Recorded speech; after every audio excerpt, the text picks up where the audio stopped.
नमस्कार, स्वागत है आप सभी का मैथ्स विद मनोज पे।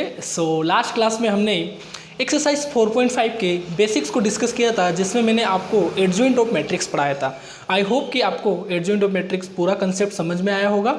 और एडजॉइंट ऑफ मैट्रिक्स से रिलेटेड हमने कुछ नोट भी वहाँ पे डिस्कस किए थे।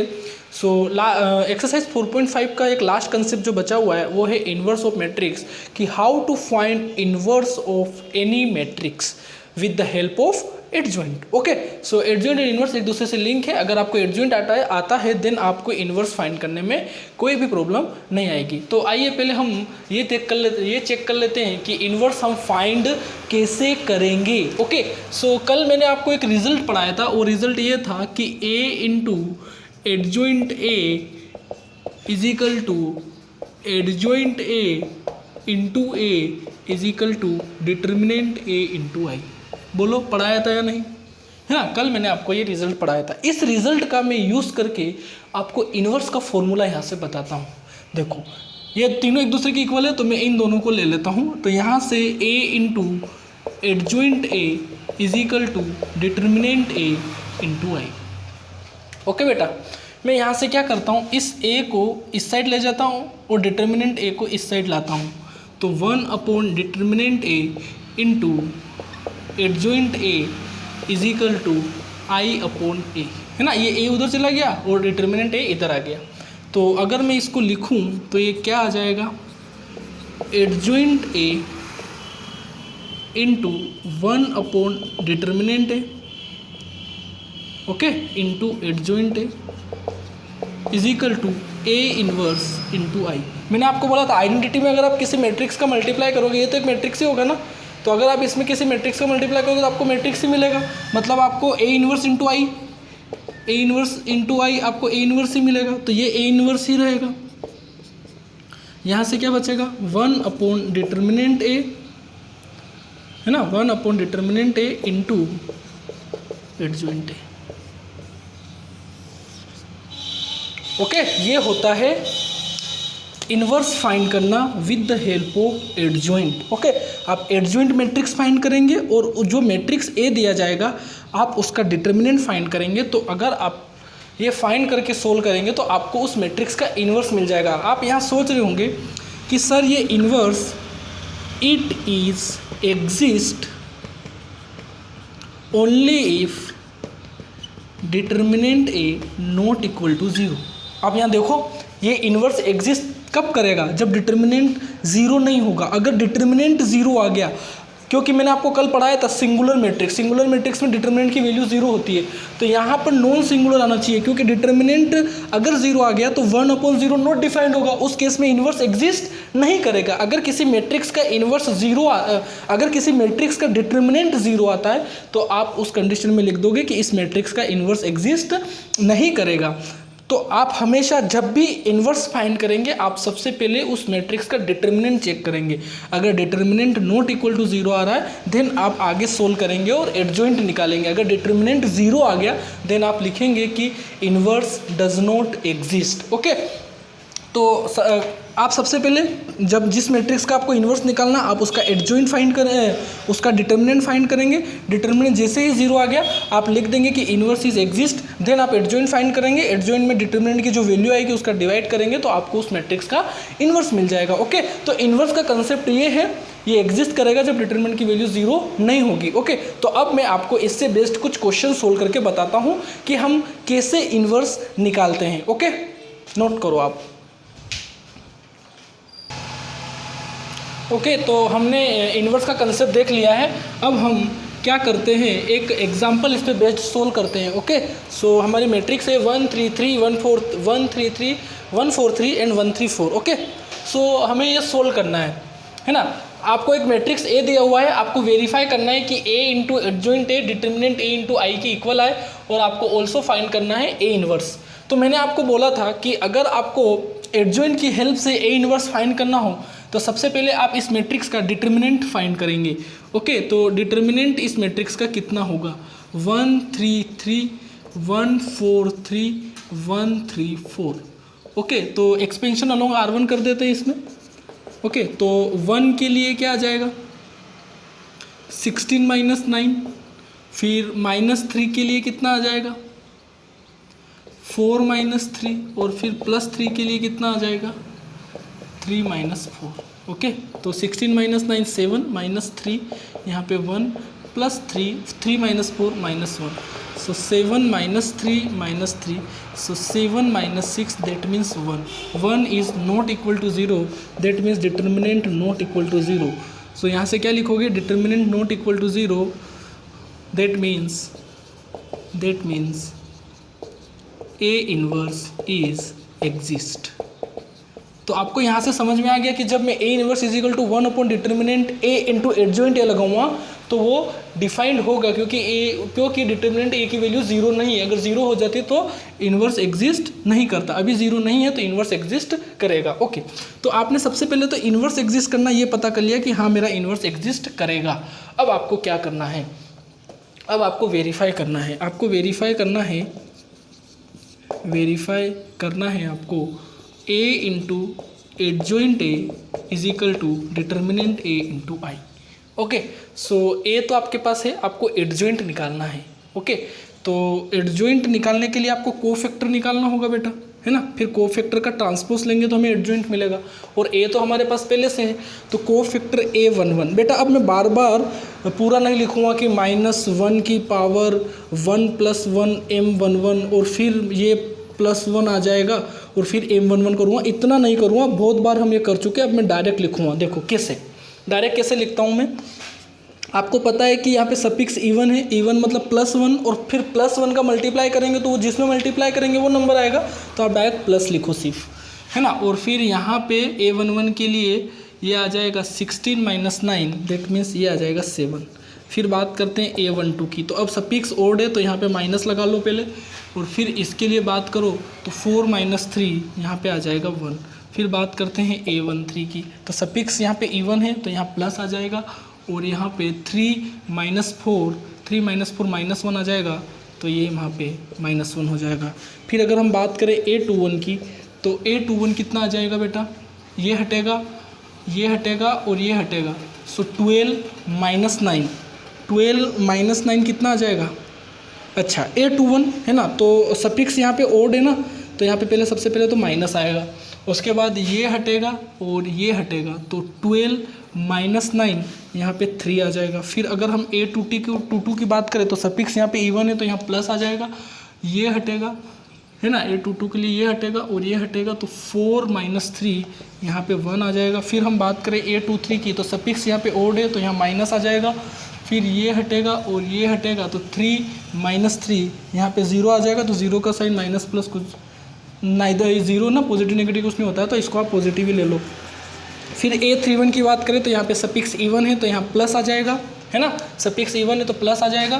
फिर ये जाएगा, ये और ये हटेगा, तो 3 × 3 9 - 12, है ना, 3 × 3 9 - 12, 9 - 12 माइनस का 3, तो ये -3 हो जाएगा। और फिर अगर A32 की बात करें तो A32 के लिए ये और ये जाएगा, तो 3 - 3 यहाँ पे 0 आ जाएगा, है ना, ये और ये जाएगा, तो 3 - 3 0 आ जाएगा।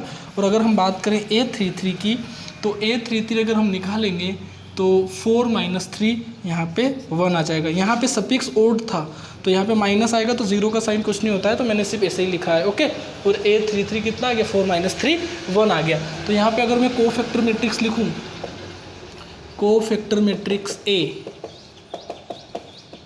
तो क्या आएगा, A11 कितना आ जाएगा 7, A12 कितना आ जाएगा -1, A13 कितना आ जाएगा -1, A21 कितना आ जाएगा -3, A22 कितना आ जाएगा 1, A23 कितना आ जाएगा 0, A31 -3, A32 0 और A33 1 आ जाएगा। एडजॉइंट कैसे निकालते हैं, इसका ट्रांसपोज लेते हैं, तो एडजॉइंट A कैसे आएगा, इसका ट्रांसपोज लोगे तो 7 -1 -1, इस रो को कॉलम में लिखा, फिर इस रो को कॉलम में लिखेंगे और फिर इस रो को कॉलम में लिखेंगे। ओके, अब आपको वेरीफाई करना है कि इसका मल्टीप्लाई अगर हम A में करते हैं, मतलब A इंटू एडजॉइंट A अगर हम निकालते हैं तो वो डिटर्मिनेंट A इंटू आई के इक्वल आता है।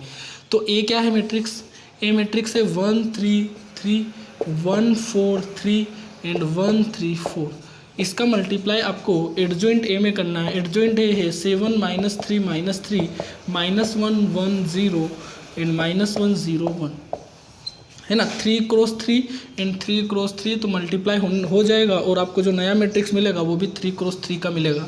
ओके बताओ मुझे 1 का मल्टीप्लाई 7 में, तो यहाँ पे 7 मतलब स्पेस की हमें ज़्यादा नीड लगेगी। ओके तो हम कोई बात नहीं लिख लेते हैं 1 का मल्टीप्लाई 7 में, तो यहाँ पे 7, 3 का मल्टीप्लाई -1 में -3, यहाँ पे भी -3, फिर 1 का मल्टीप्लाई -3 में तो -3, 1 का मल्टीप्लाई 3 का मल्टीप्लाई 1 में तो 3 और ये 0 आ जाएगा, ये आ जाएगा -3 0 +3, ये आ जाएगा 7, फिर -4 -3, ये आ जाएगा -3 + 4 + 0, ये आ जाएगा -3 + 0 + 3, ये आ जाएगा 7 -3 - 4 और ये आ जाएगा -3 + 3 + 0 और ये आ जाएगा आपका -3 + 0 + 4।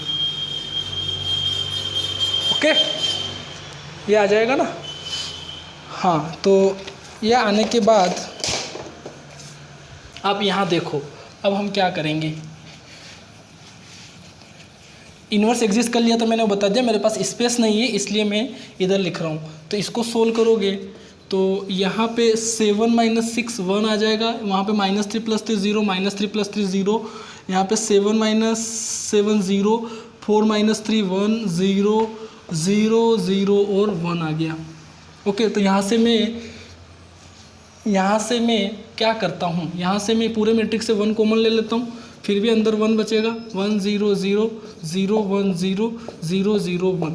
और आपको पता है अभी मैंने वहाँ पे डिटर्मिनेंट को सोल्व किया था तो डिटर्मिनेंट की वैल्यू कितनी आई थी, डिटर्मिनेंट की वैल्यू कितनी आई थी 1 आई थी। तो ये डिटर्मिनेंट ए है और ये पूरी क्या है आइडेंटिटी मैट्रिक्स।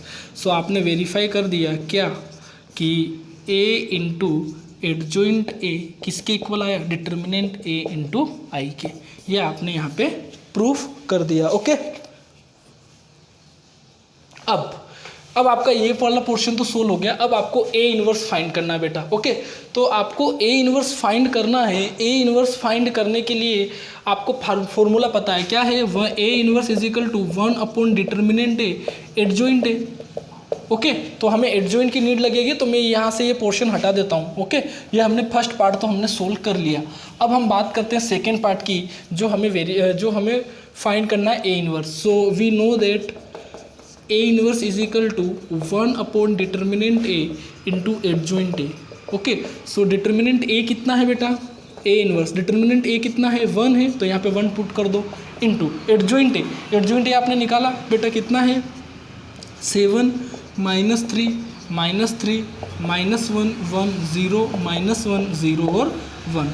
तो ये 1/1 1 होगा और 1 का मल्टीप्लाई इस मैट्रिक्स में होगा स्केलर से, तो इस मैट्रिक्स के सारे एलिमेंट के साथ होगा और 1 का मल्टीप्लाई इसमें करेंगे तो कोई चेंजेस नहीं आएगा। तो आपका ए इन्वर्स आ जाएगा 7 -3 -3 -1 1 0 -1 0 और 1। 7 -3 -3 -1 1 0 1 -1 0 और 1। ओके तो ये आपका आंसर होगा। तो आपको ऐसे ए इन्वर्स फाइंड करना है। जब भी आप जैसे यहाँ पे तो 2 क्वेश्चन पूछे हुए थे, फर्स्ट में आपको वेरीफाई करना है। अगर सिर्फ ए इन्वर्स पूछा जाए तो आप सिर्फ डिटर्मिनेंट की वैल्यू निकालो, अगर वो नॉट इक्वल टू 0 आ रही मतलब आपका इन्वर्स एग्जिस्ट करेगा। फिर आप कोफैक्टर निकालो, कोफैक्टर मैट्रिक्स का ट्रांसपोज लो, आपको एडजॉइंट मिलेगा, एडजॉइंट में डिटर्मिनेंट की वैल्यू का डिवाइड कर दो, आपको ए इन्वर्स मिल जाएगा। ओके तो ये एग्जाम्पल नंबर 24 था, इसको नोट करो बेटा। नेक्स्ट एग्जांपल देखते हैं, एग्जांपल नंबर 25। ए मैट्रिक्स और बी मैट्रिक्स 2 क्रॉस 2 के दिए हुए हैं और आपको ये वेरीफाई करना है कि A B inverse into A inverse के इक्वल आए। तो बेटा सबसे पहले तो आपको ए बी निकालना होगा, तभी तो उसका इन्वर्स फाइंड करोगे ना। ए बी का इन्वर्स निकालना तो सबसे पहले तो आपको ए बी फाइंड करना पड़ेगा। उसके बाद हम चेक करेंगे कि determinant A B not equal to 0 आ रहा नहीं। ओके तो सबसे पहले हम ए बी फाइंड कर लेते हैं। मल्टीप्लाई तो पॉसिबल है ना, क्योंकि दोनों का ऑर्डर 2 क्रॉस 2 है, तो जो नया मैट्रिक्स आएगा उसका ऑर्डर भी क्या होगा 2 क्रॉस 2 होगा। ओके तो सबसे पहले तो हम ए बी फाइंड कर लेते हैं। सो ए बी कितना आएगा 2 × 1 2 और 3 × -1 माइनस का 3, 2 × -2 माइनस का 4, 3 × 3 9, 1 × 1 1 और माइनस माइनस प्लस 4 × 1 4, 1 × -2 और -4 × 3 माइनस का 12, यही तो आएगा 2 -3 -4 +9, 1 +4 and -2 -12। Okay, so A B कितना आएगा बेटा? ए बी आ जाएगा 2 में से 3 जाएगा तो -1, 9 में से 4 जाएगा तो 5, 4 + 1 5 और -12 -2 -14 आ जाएगा। ठीक है, ये आपने क्या फाइंड कर लिया? ए बी फाइंड कर लिया। बट आपको इसका इन्वर्स निकालना है, तो इसका इन्वर्स कब होगा? जब डिटर्मिनेंट ए बी एग्जिस्ट करेगा। तो डिटर्मिनेंट ए बी बताओ कितना आएगा? -1, मतलब determinant A B not equal to 0 आएगा। -1 5 5 -14। तो बताओ तो कितना आ रहा है ये दोनों मल्टीप्लाई होगा तो 14 आ जाएगा, माइनस माइनस प्लस, और ये आ जाएगा -25। दैट मीन्स -11 आ रहा है। ओके, तो आप यहाँ से कहोगे कि determinant A B is equal to -11 which is not equal to 0, that means AB inverse is exist, है ना? AB इनवर्स एग्जिस्ट करेगा। ठीक है, अच्छी बात है, करेगा। तो आपने डिटर्मिनेंट AB तो निकाल लिया है। अच्छा, आपको पता है कि अगर आप AB इनवर्स निकालोगे तो उसका फॉर्मूला क्या होगा? 1 डिटर्मिनेंट AB। यहाँ पे जो मैट्रिक्स होता है उसका डिटर्मिनेंट, तो 1 determinant AB into adjoint AB होगा। ओके, ये फॉर्मूला होगा। तो आपने 1 डिटर्मिनेंट AB तो निकाल लिया -11। अब आपको एडजॉइंट AB निकालना है। तो एडजॉइंट AB, तो AB क्या है सबसे पहले तो मुझे ये बताओ। AB है -1 5 5 और -14। ऑर्डर 2 के मैट्रिक्स का एडजॉइंट में डायरेक्ट आपको बताया था कैसे निकालते हैं, बताओगे मुझे कुछ? इन दोनों को तो क्या करते हैं? इंटरचेंज करते हैं। और इन दोनों को क्या करते हैं? साइन चेंज करते हैं, है ना?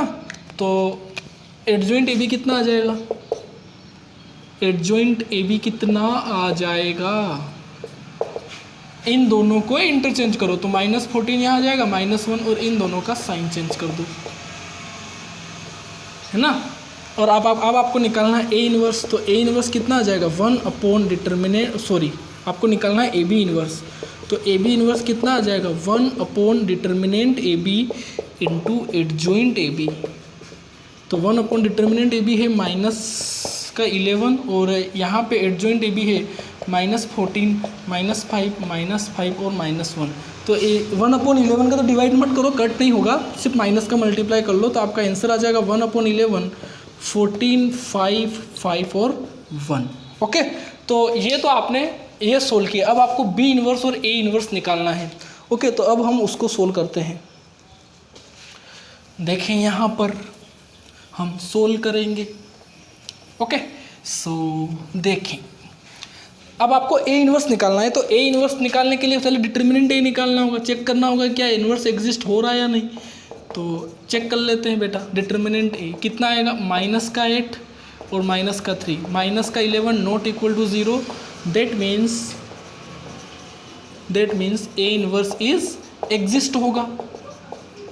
ओके, A इनवर्स एग्जिस्ट होगा। तो A इनवर्स 1 डिटर्मिनेंट है, एडजॉइंट A होगा। तो एडजॉइंट A कैसे निकालोगे? पहले A क्या है? 2 3 1 -4, है ना?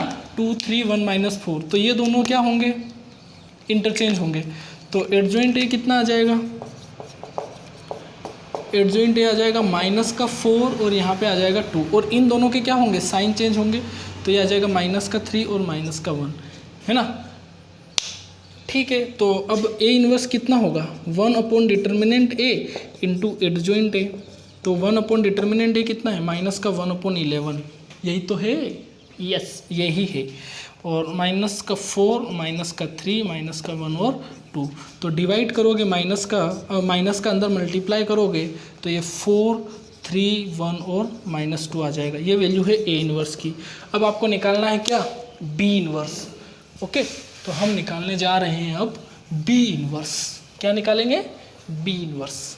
तो देखें, यहाँ पर ध्यान से देखेंगे B इनवर्स। देखो, तो सबसे पहले डिटर्मिनेंट B निकालेंगे बेटा। सो 1 -2 -1 और 3। बताओ इसकी वैल्यू कितनी आ जाएगी? 3, है ना? 3, फिर माइनस, और ये माइनस माइनस तो प्लस हो जाएगा, और ये 2। तो डिटर्मिनेंट B आ जाएगा 1 not equal to 0। That means B inverse exist. Okay, अब मैं डायरेक्ट एडजॉइंट B निकाल देता हूँ, इतना स्पेस नहीं है मेरे पास। तो एडजॉइंट बी कितना आ जाएगा, ये दोनों इंटरचेंज हो जाएंगे तो 3 यहाँ आ जाएगा, 1 यहाँ 3 वहाँ चला जाएगा, 1 यहाँ आ जाएगा और इन दोनों का साइन चेंज हो जाएगा तो ये 2 हो जाएगा और ये 1 हो जाएगा। तो यहाँ से बी इनवर्स कितना हो जाएगा, 1 अपॉन डिटर्मिनेंट बी की वैल्यू 1 है और एडजॉइंट बी मतलब 3 2 1 1। अब आपको सोल्व करना है, ये आ गया बी इनवर्स। ओके, ये है बी इनवर्स और ये है ए इनवर्स। ओके, अब आपको निकालना है B inverse into A inverse. तो बी इनवर्स कितना है बेटा, बी इनवर्स है 3 2 1 1 और ए इनवर्स है 1 अपॉन 11 4 3 1 और -2। तो बेटा 1 अपॉन 11 तो स्केलर है तो इसको इधर लिख लो, है ना, और इन दोनों का क्या कर लो, मल्टीप्लाई कर लो। तो बताओ 3 इंटू 4 12 और 2 प्लस 1 2 इंटू 1 2, फिर 3 इंटू 3 9 और 2 इंटू -2 माइनस का 4, 1 प्लस 4 1 इंटू 4 4, 1 इंटू 1 1 और 3 और -2। तो 1 upon 11 1 upon 12 plus 2 14, 9 minus 4 5 4 plus 1 5 3 minus 2 1। देखो ये वैल्यू है बी इनवर्स ए इनवर्स की। तो आपको प्रूफ करना था कि ए बी इनवर्स इक्वल है बी इनवर्स ए इनवर्स के। तो ए बी इनवर्स कितना आ रहा है बेटा, ए बी इनवर्स आ रहा है 1 अपॉन 11 14 5 5 1। ये इक्वल आना चाहिए बी इनवर्स ए इनवर्स के। देखो बी इनवर्स कितना आ रहा है 1 upon B inverse A inverse कितना आ रहा है 1 अपॉन 11 14 5 5 1। तो हो गया प्रूफ। ओके, तो ये क्वेश्चन नंबर, ये एग्जाम्पल नंबर 25 था, इसको नोट करें। ओके, तो आज की क्लास को यहीं एंड करते हैं। एक कंसेप्ट और बचा हुआ आपका जिसको हम एग्जाम्पल नंबर 26 में सीखेंगे। तो उस कंसेप्ट को हम कल कवर कर लेंगे। ओके, नेक्स्ट क्लास में कवर कर लेंगे और कल हम एक्सरसाइज में भी मूव करेंगे। तो आप आज ऐसा करना कि एक्सरसाइज के क्वेश्चन ट्राई करना, जो भी आपके डाउट हो आप कमेंट बॉक्स में लिख देना या मुझे मैसेज कर देना। तो मैं उनको जब एक्सरसाइज के क्वेश्चन सोल्व करूँगा तो उसमें उनको इंक्लूड कर लूँगा। ओके, तो एक कंसेप्ट और बचा हुआ है, उसको हम एग्जाम्पल 26 में सीख लेंगे, फिर हमारे सारे कंसेप्ट और कल ही हम एक्सरसाइज के क्वेश्चन भी सोल्व करेंगे। ओके, तब तक अच्छा एक बात और, आप अगर वीडियो देख रहे हो और अगर आपको वीडियो अच्छा लग रहा है तो प्लीज़ उसको लाइक ज़रूर करा करें। ओके, आपका लाइक ही हमारा मोटिवेशन है, आपका अप्रिसिएशन ही हमारा मोटिवेशन, ये आप बात ध्यान रखें। ओके, सो ओके, तो मिलते हैं कल, तब तक अपना ध्यान रखें और हमेशा खुश रहे। बाय।